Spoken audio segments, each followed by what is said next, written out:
السلام علیکم۔ آج ہمارا فرسٹ ایئر اسلامیات اختیاری کا تھرڈ لیکچر ہے۔ آج ہم دیکھیں گے گھریلو یا آئلی زندگی۔ ارشاد باری تعالیٰ ہے سورہ نساء میں، وَعَاشِرُوهُنَّ بِالْمَعْرُوفِ، ان عورتوں کے ساتھ گزران کرو اچھے طریقے سے۔ جنرل حکم آ گیا، اچھے طریقے سے گزارا کرو، اچھے طریقے سے ہینڈل کرو۔ عربی میں گھریلو یا آئلی کا لفظ آل سے نکلا ہے، آلہ۔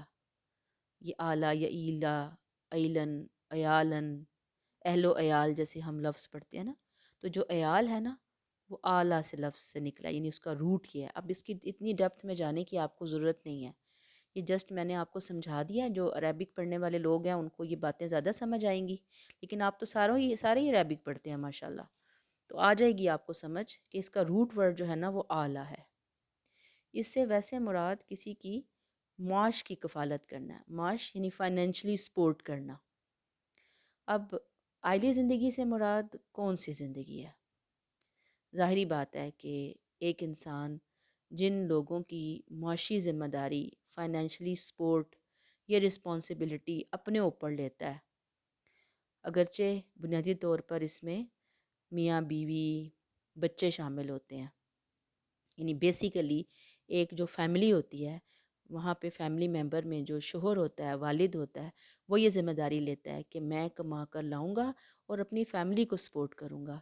لیکن اب ویسے بیسیکلی یہ ہیں میاں بیوی اور بچے، لیکن اب اسلام جو ہے حقوق اور فرائض کا دائرہ اس کو بہت وسیع کرتا ہے، لہٰذا اس کو ہم جب امپلیمنٹ کریں گے عیال کے لفظ کو، تو ان تمام لوگوں پر ہم اس کو امپلیمنٹ کریں گے کہ جو ایک انسان کی زیر کفالت پرورش پانے کے مستحق ہیں، یعنی کہ اس کے انڈر آتے ہیں۔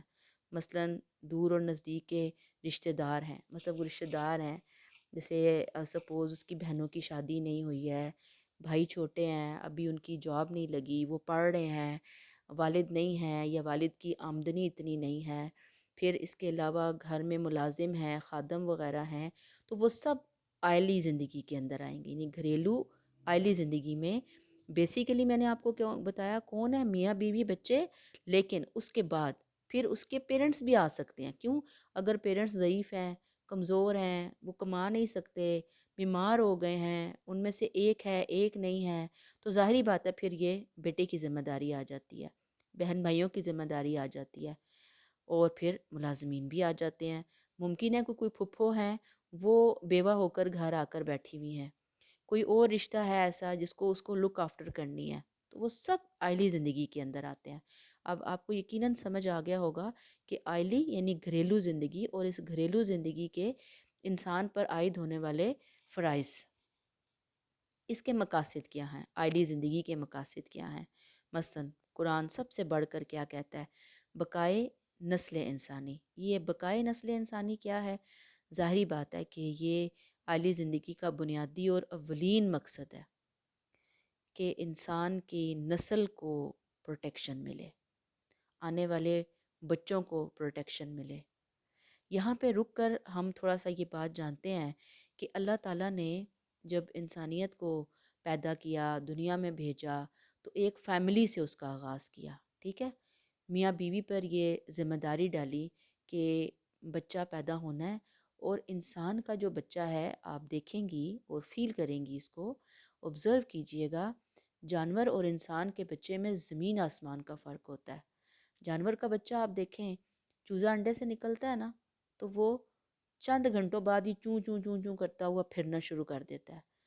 بلی کے بچے کو دیکھیں، مرغی کے بچے کو دیکھیں، بکری کے بچے کو دیکھیں، آپ دیکھیں چند گھنٹوں سے لے کر چند دنوں میں ہی وہ چلتا بھی ہے، اور وہ اپنی خوراک یعنی کہ کچھ نہ کچھ لینے کے قابل ہو جاتا ہے، چاہے ماں سے ہی لے، لیکن وہ اتنا ڈیپینڈنٹ نہیں ہوتا جتنا کہ انسان کا بچہ ماں باپ کے اوپر ڈیپینڈنٹ ہوتا ہے۔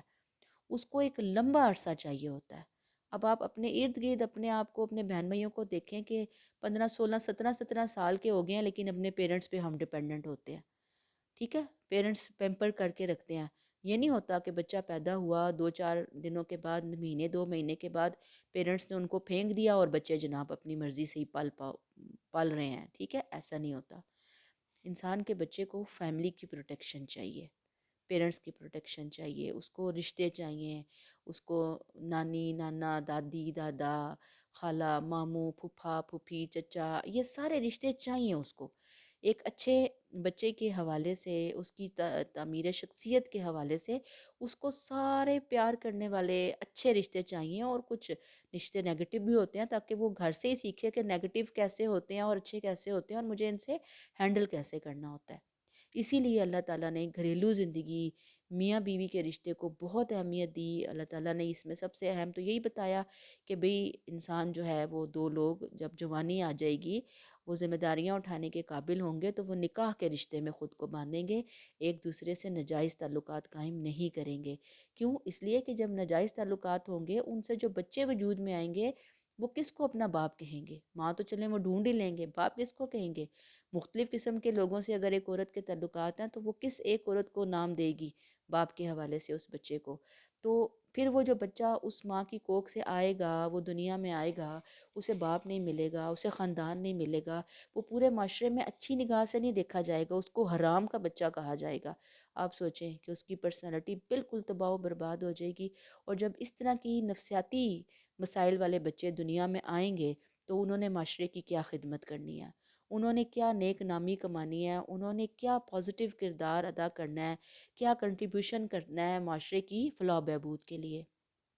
اس لیے اللہ تعالیٰ نے بہت ساری ریسٹرکشنز لگائی ہیں، اور انسان کو بتایا کہ بھئی شادی بیاہ کا جو اصل مقصد ہے وہ اولاد کی پیدائش، اس کی تعلیم و تربیت، اس کو پال پوس کر جوان کرنا، ان کو شادیوں کے قابل بنانا، جابز شادیاں کر کے انہیں فارغ ہونا، یہ پیرنٹس کی ذمہ داری بتائی گئی ہے۔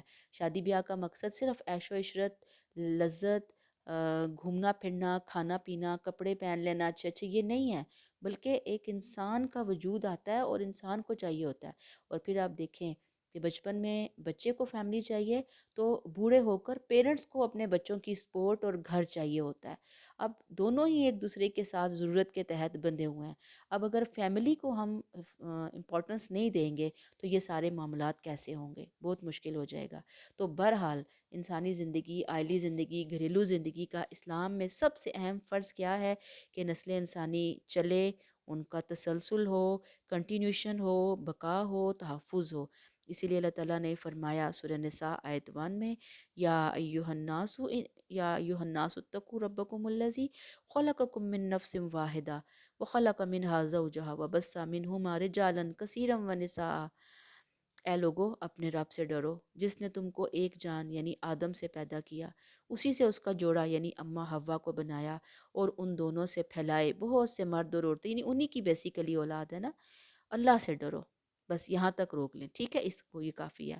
پھر آپ صلی اللہ علیہ وسلم نے کہا کہ میں کثرت امت محمدیہ کی بنا پر قیامت کے روز دوسری امتوں پر فخر کروں گا۔ اب ظاہر بات ہے کثرت سے مراد یہ نہیں ہے کہ ایک عورت ہی 10-20 بچے پیدا کرے گی، یہاں پہ یہ اس کا مطلب نہیں ہے، اور فیملی پلاننگ ناجائز ہوگی، کیونکہ ہمارے ہاں ایک اسکول آف تھاٹ کا خیر یہ پلان بھی ہے، یہ ان کا یعنی کہ مائنڈ بھی ہے۔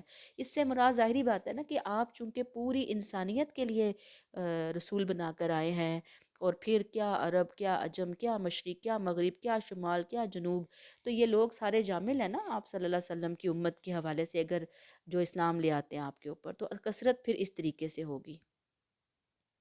اسی کی ایک تشریح ہے ایک اور روایت سے کہ آپ نے کہا کہ تم ایسی عورت سے نکاح کرو جو شوہر سے محبت کرنے والی، زیادہ بچے پیدا کرنے والی ہو، کیونکہ میں تمہاری کثرت پر دوسری امت کے مقابلے میں فخر کروں گا۔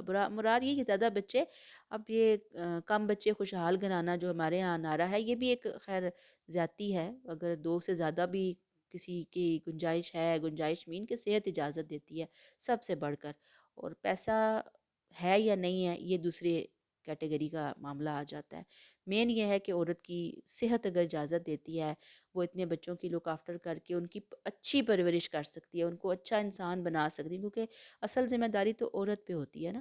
تو ضرور بچوں کی پیدائش کا عمل جاری رہنا چاہیے، لیکن ایک مناسب حد تک، ٹھیک ہے۔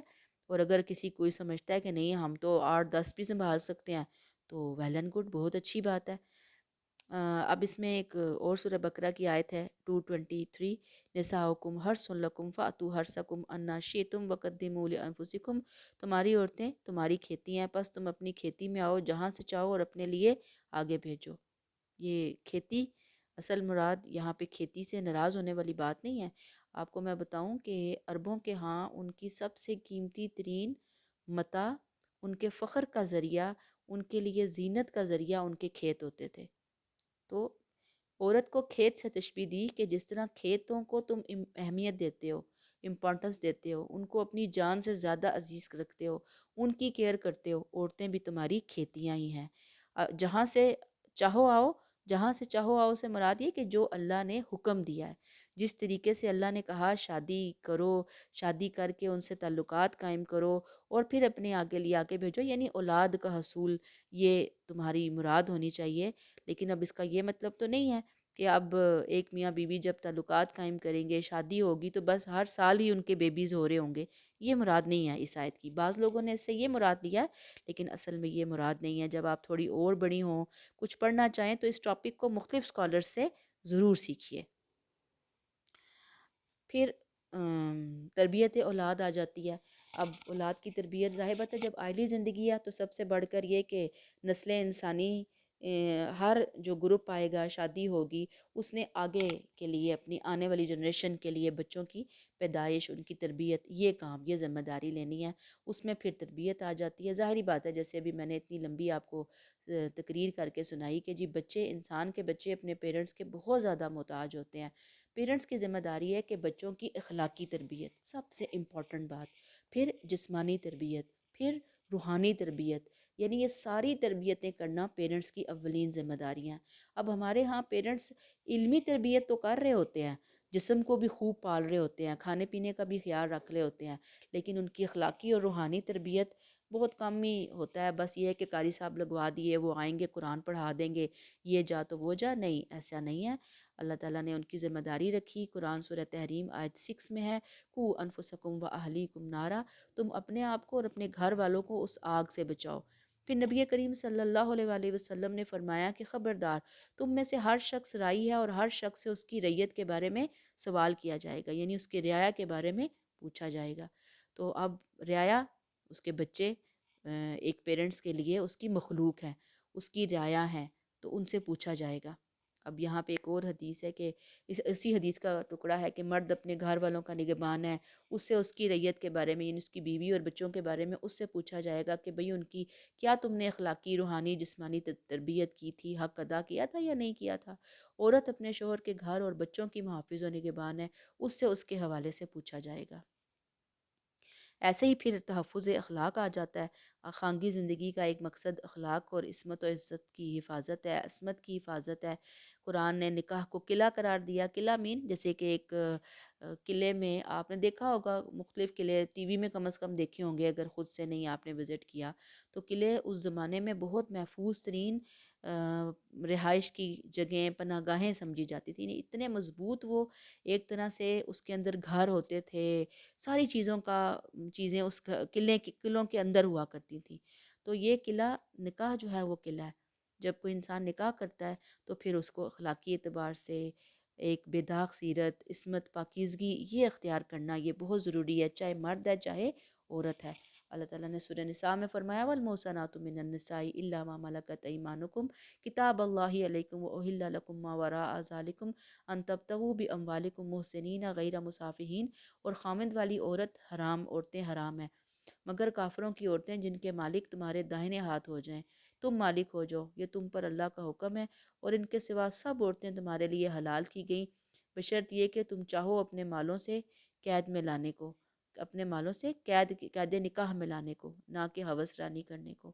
اب یہاں پہ مختلف لونڈیوں کے حوالے سے ذکر کیا گیا، اس کے علاوہ جو عورتیں ہیں ان کا ذکر کیا گیا۔ بہرحال اس میں جو اینڈ والی آیت ہے نا، نکاح میں لاؤ، نکاح میں لانے کے لیے ان سے شادی کرو، ہوس رانی، زنا کے لیے نہیں، تعلق قائم کرنے ان کے لیے شادی کرنی ہے، کیونکہ آپ نے فرمایا نکاح کرو، کیونکہ اس سے نکاح جھک جاتی ہے کہ انسان جو ہے وہ بے راہ روی سے بچتا ہے۔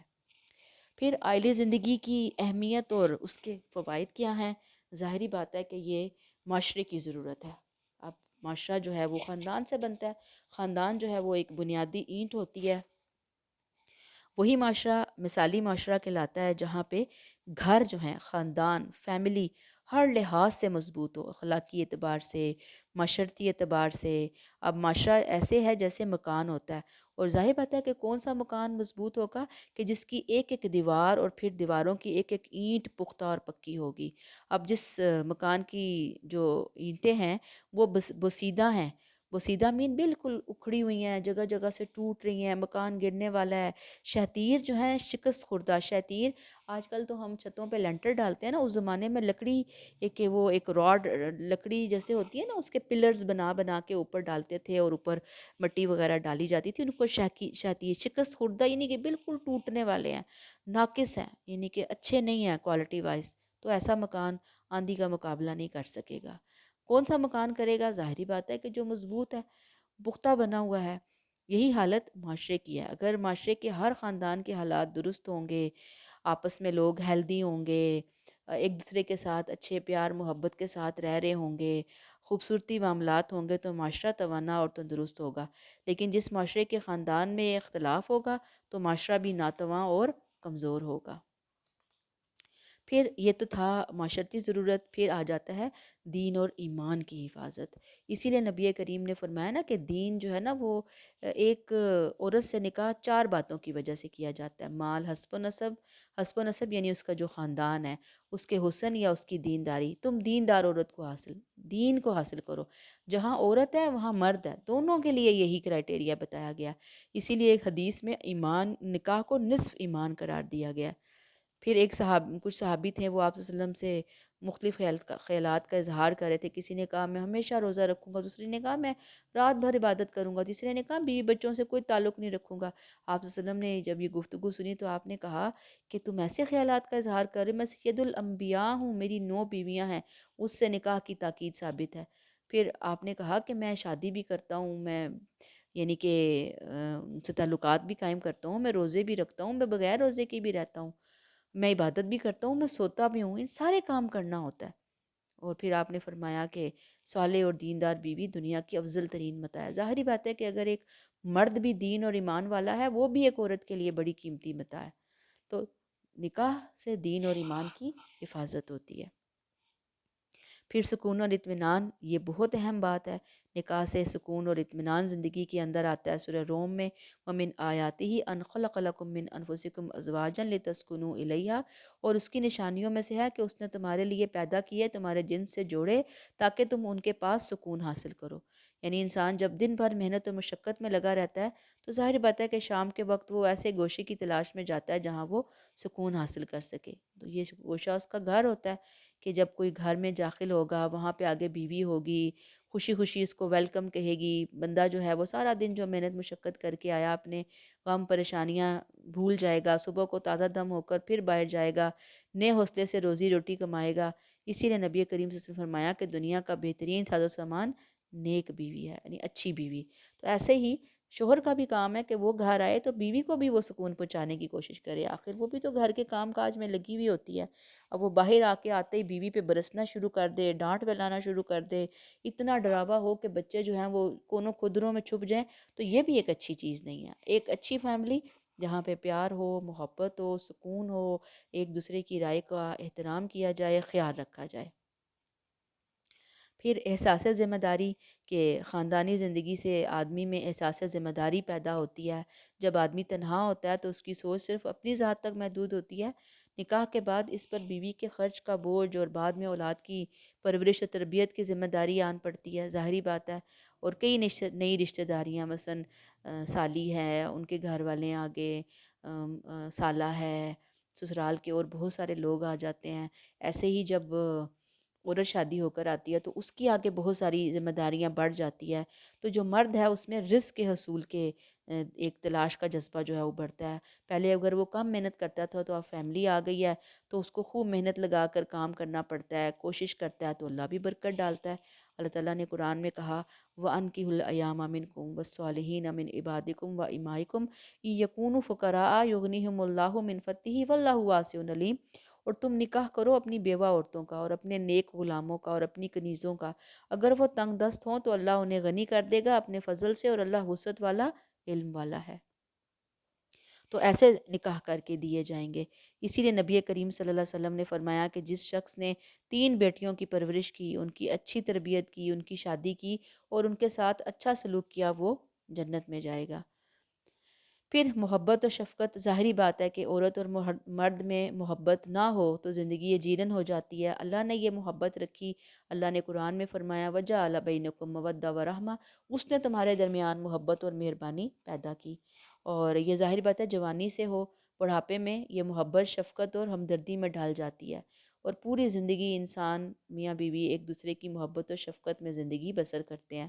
لیکن آپ دیکھتے ہوں گے کہ ہم ارد گرد ایسے فیملیز دیکھتے ہیں کہ جہاں محبت تو بہت دور کی بات، دشمنی اتنی چل رہی ہوتی ہے کہ ہر وقت ایک دوسرے کے خون کے پیاسے بنے ہوتے ہیں میاں بیوی۔ تو یہ کوئی ایک آئیڈیل سچویشن نہیں ہے۔ آئیڈیل سچویشن تو محبت و شفقت ہے۔ پھر تدبیر منزل ہے۔ تدبیر منزل کیا ہوتا ہے کہ گھر ایک سلطنت ہے چھوٹی سی، باہر کے معاملات شوہر نے دیکھنے ہیں، گھر کے معاملات بیوی کی ذمہ داری ہے۔ تب آپس میں مل جل کر یہ معاملات ادا کریں، اس سے بچوں کی بہترین تربیت ہوگی۔ مرد کو قوام یعنی منتظم بنایا ہے اللہ تعالیٰ نے، یعنی قوام منتظم جیسے ایڈمنسٹریٹر ہوتا ہے نا۔ اب اگر ایک ادارے کے 2 ایڈمنسٹریٹر ہوتے تو ادارہ نہیں چل سکتا، تو اللہ نے مرد کو یہ رسپانسبلٹی دی ہے، عورت کے حقوق مقرر کیے ہیں کہ کچھ وہ مرد اپنی ذمہ داریاں ادا کرے، عورت اپنی ذمہ داری ادا کرے۔ پھر مثالی افراد، اللہ تعالیٰ چاہتے ہیں کہ عائلی زندگی، گھریلو زندگی، معاشرتی زندگی کا تحفظ گھریلو زندگی سے ہوتا ہے۔ اللہ تعالیٰ چاہتے ہیں کہ عائلی زندگی ایک ایسا آلہ ہو، ایسا آلہ بنے کہ جس سے قوم گرو کرے، اپنی حفاظت کرے، اور انسان چاہتا ہے، اللہ تعالیٰ چاہتے ہیں کہ آنے والی نسل اپنے دینی تہذیبی ورثے کو ساتھ لے کر آگے چلے، اسی نسل سے ایسی تربیت ہو کہ اخلاق صالحہ ان کی فطرت ثانیہ بن جائے۔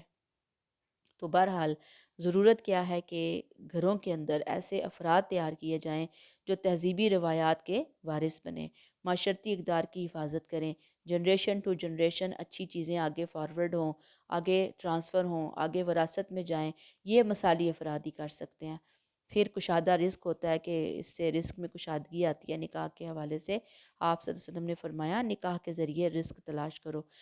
کوئی آدمی جب آپ سے اپنی غربت کا ذکر کرتا ہے تو آپ فرماتے ہیں نکاح کر لو۔ پھر یہ جو خداواد ہے، خداوندی پیچھے بھی ہم ایسے ذمہ داری میں پڑھ کر آئے ہیں۔ تو یہ ہمیں عائلی زندگی کے حوالے سے بہت سی چیزیں بتائی گئیں۔ اب عائلی زندگی کے اندر ظاہری بات ہے مختلف رشتے ہیں جن کو ہم نے ڈیٹیل میں پڑھنا ہے، یعنی عائلی زندگی کا اوورآل ہم نے انٹروڈکشن لیا کہ گھریلو زندگی، اس کے مقاصد کیا ہیں، وہاں پہ کن کن چیزوں کو دیکھا جائے گا۔ آگے ہم دیکھیں گے مختلف معاملات، اس میں آ جاتے ہیں، آپ دیکھ لیجئے کہ اس کو 1 منٹ دیکھیں گے ہم، اس کے انڈیکس پہ جائیں گے۔ آپ لوگ ذرا انڈیکس اپنا کھول لیں اپنی بک کا، تو انڈیکس پہ جائیں گے تو آپ دیکھیں گے یہاں پہ عائلی زندگی میں والدین اور اولاد کے حقوق آ جاتے ہیں، ان کے فرائض آ جاتے ہیں، ازدواجی زندگی آ جاتی ہے یعنی کہ جو میاں بیوی کی زندگی ہے، پھر اس کے بعد زوجین کے حقوق و فرائض یعنی میاں بیوی کے حقوق و فرائض آ جاتے ہیں، ٹھیک ہے۔ تو یہ چیزیں ہم اس باب سوم کے اندر پڑھیں گے اور اس کو ہم دیکھیں گے۔ اچھا، پھر اس کے علاوہ اس کو میرا خیال ہے ہم اس ٹاپک کو اس وقت ہم یہیں پہ ہی روک لیتے ہیں، اور نیکسٹ انشاءاللہ تعالی ہم اگلا چیپٹر کل دیکھیں گے۔ اس کے علاوہ میں آپ کو یہ دینا چاہ رہی تھی کہ آپ اپنی بک کو ہی اگر کھولیں تو اس میں پیج نمبر 5 کے اوپر آپ آ جائیں، نصاب اسلامیات اختیاری، یہ انٹرمیڈیٹ جو بورڈ ہے وہ 97 کے بعد سیم یہ اس سب کا پیٹرن ایک ہی ہے، ٹھیک ہے۔ اس میں آپ دیکھ لیں کہ کس طریقے سے انہوں نے یہ ڈیوائیڈ کیا ہوا ہے اس سارے کو، اس کو دیکھ لیں گی۔ پھر اس کے بعد اگلے پیج پہ آئیں گی، یہ تو سارا سبجیکٹو تھا، یعنی حصہ اول، حصہ دوم، پھر اس کے بعد اس کے اندر چیزیں آ جاتی ہیں، تاریخ اسلام آ جاتی ہے، پھر آگے آبجیکٹیو آ جاتا ہے ماڈل پیپر کہ اس طریقے سے آئے گا۔ نمبر 6 پیج کو دیکھیے، یہ سارا آپ کا پیپر کا سٹائل ہوگا، یہ سارے ایم سی کیوز ہیں، ٹھیک ہے۔ یہ 20 ایم سی کیوز آپ سے پوچھے جائیں گے، اور عموماً یہ 20 منٹ کے بعد جو ہے 30 منٹ کے بعد لے لیے جاتے ہیں، 20 نمبر ہوتے ہیں۔ پھر اس کے بعد آپ دیکھ لیں گی آگے حصہ انشائی. انشائی میں بھی اصل میں یہ شارٹ کوسچن آنسر ہے. اس میں آپ دیکھ لیں گی کہ یہ کل پہلا جو سوال ہے اس کے 50 نمبر ہوں گے، 25 سوال ہوں گے. تو آپ دیکھیں گی کہ سیکشن اے میں سے کس طرح سے سوال آئے ہوئے ہیں مختصر مختصر، پھر سیکشن بی میں سے سوال آئے ہیں، پھر سیکشن سی میں سے سوال آئے ہیں. ٹھیک ہے. پھر آگے 30 نمبر کے سوال جو ہیں وہ سبجیکٹیو ٹائپ ہوں گے. مثلا ابھی آپ دیکھیں کہ آئلی زندگی کے مقاصد اور 2 فوائد تحریر کیجیے. ابھی یہ ہم نے پڑھ لیا نا. اور پھر اس کے بعد اگلی جتنی چیزیں ابھی تک ہم نے نہیں پڑھی، یعنی جتنا سارا ہم نے پڑھا ہے، یہ تو خیر انہوں نے ایک طرح سے پیٹرن پیپر دیا ہے نا. تو یہ سبجیکٹیو کے اندر 30 نمبر کا سوال لازمی آتا ہے. تو ہوپ فلی آپ اس کو اچھے طریقے سے تیار کریں گی. اور جیسے کہ میں نے آپ کو اسائنمنٹ دی ہوئی ہے 10 مارکس کی، کہ ڈیلی آپ ڈیٹ ڈال کر اس کو کرتے رہیں. لیکچر آپ کو انشاءاللہ تعالیٰ مل رہے ہیں، 6 دن آپ نے کرنا، سنڈے چھٹی ہوتی ہے. اور کائنڈلی اپنی جو پریزنٹ ہے اس کو یقینی بنائیں. آٹومیٹکلی میرے پاس آپ کی پریزنٹ سیو ہو رہی ہوتی ہے. کوشش یہی کریں، اپنا یوٹیوب کا مسئلہ ہے اکاؤنٹ کو درست کیجئے، اپنا اپڈیٹ کیجئے، اور اس کے علاوہ اپنا جو نیٹ پیکیج ہے اس کو تبدیل کر کے دیکھیں، موبائل کو تبدیل کریں تو آپ کو لنک ملنا شروع ہو جائے گا. کم از کم لوگ جو ہیں وہ میں نے کہا تھا کہ آمنہ کو فرسٹ ایئر جو ہے نا کمپلسری دی ہوئی ہے. میں چاہ رہی تھی کہ جو الیکٹیو میں کوئی اور بچی مجھے اپنا نام لکھوا دے تو میں اس کو یہاں پہ گروپ ایڈمن بنا دیتی ہوں، تاکہ یہ جو الیکٹیو کی اٹینڈنس ہے نا یہ کوئی اور بچی لے لے. ٹھیک ہے. جو وہ ان بچیوں کی کہ جن کا لنک اوپن نہیں ہو رہا اور وہ ڈائریکٹ یوٹیوب پہ جا کر سن رہی ہیں، یا ان کی کوئی فرینڈ انہیں لنک شیئر کر رہی ہے. میں نے آپ سے یہی کہا ہے کہ پہلے نمبر پر آپ خود کوشش کریں کہ آپ کا لنک اوپن ہو، کیونکہ آپ کی اٹینڈنس میرے پاس سیو ہونا یہ ضروری ہے. اس طرح وہ مینول اٹینڈنس اس کا فائدہ کم ہوگا. پھر اس کے علاوہ یہ کہ جس بچی کو بھی گروپ ایڈمن میں بناتی ہوں اس کو آپ تنگ نہیں کریں گے. آپ صرف اس کو اپنا رول نمبر اور پریزنٹ لکھ کے بھیج دیں گے بس. 5 بچیاں 7 بچیاں. اس کے علاوہ اگر آپ کو کوئی مسئلہ مسائل ہے، کوئی آپ کو چیز پوچھنی ہے، تو آپ اس کے بجائے آپ مجھ سے پوچھیں. ٹھیک ہے. ایک دوسرے سے ڈسکشن نہیں ہونی چاہیے آپ کی. کوئی بھی آپ کو پرابلم آ رہی ہے آپ پہلے میرے سے بات کریں. اور اس میں یہ بھی ہے کہ اگر آپ کوئی چیز سمجھ نہیں آئی، کوئی لیکچر نہیں ملا، اصل میں تو آپ اپنے نیٹ کو ہی زیادہ بہتر بنائیں. اور اس کے علاوہ جو امپورٹنٹ بات ہے وہ یہ کہ آپ جو ہے نا ڈیلی بیسس کے اوپر اپنے فون نمبر نہ چینج کریں پلیز. یہ ایک بہت بڑی پرابلم آ رہی ہے کہ آئے دن کوئی نہ کوئی آپ کا فون نمبر چینج ہو رہا ہوتا ہے، ایک جا رہا ہے دوسرا آ رہا ہے. اب میں 2-4 دن دیکھوں گی، اس کے بعد تو میں نے پابندی لگا دینی ہے کہ میں نے کسی اور فون نمبر کو نہیں یہاں پہ لکھنا. ٹھیک ہے. جو آپ کے فون نمبر ہیں ایک ہی دفعہ آپ سارے فون نمبر دیکھ لیں کہ آپ کو کن فون نمبرز کو لے کے چلنا ہے. اس کے بعد پھر اس معاملے کو نہیں دیکھا جائے گا. ٹھیک ہے جی. اوکے جی. اللہ حافظ. یہاں پہ ہم بات کو روکتے ہیں. اگلا لیکچر جو ہے وہ انشاءاللہ تعالی ہم بعد میں دیکھیں گے. السلام علیکم ورحمۃ اللہ وبرکاتہ.